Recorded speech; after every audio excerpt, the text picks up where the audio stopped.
bas, yaxshi o'tiring. Aytganimni qilgin, ha? Bo'pti. Xo'p, mayli.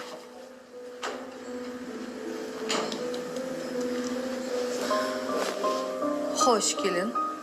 Tez onangizni bu yerga chaqirtiring. Nimaga tinchlikmi oyijon?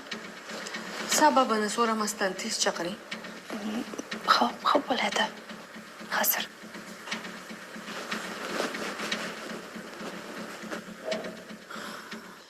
Qudajon, bilasiz, men judayam orzu havasli ayolman. Siz ham juda didli ayolsiz. Shu kungacha qilgan hamma narsangizdan ko'nglim to'ldi. Barakalla.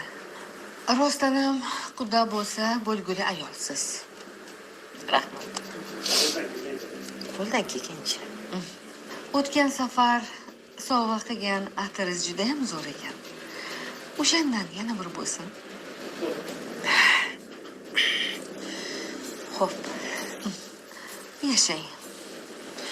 Xullas, mana hayitga mana shuni olib kelsangiz ro'yxat qilib berdim.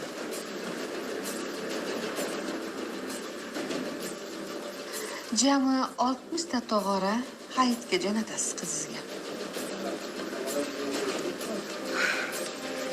Qudajon, axir hozir tog'oralar yo'q bo'lgan-ku.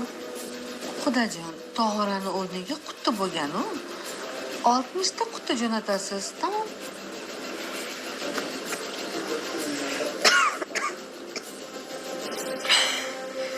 Qudajon, shuncha quti ko'p emasmi? Axir 3 kun hayit qilamiz. Undan urvoq ham qolmaydi, Xudojon. Hali ham bu kam. Hali ham kelishtirib yozganman. Xo'p, qudajon. Yaxshi.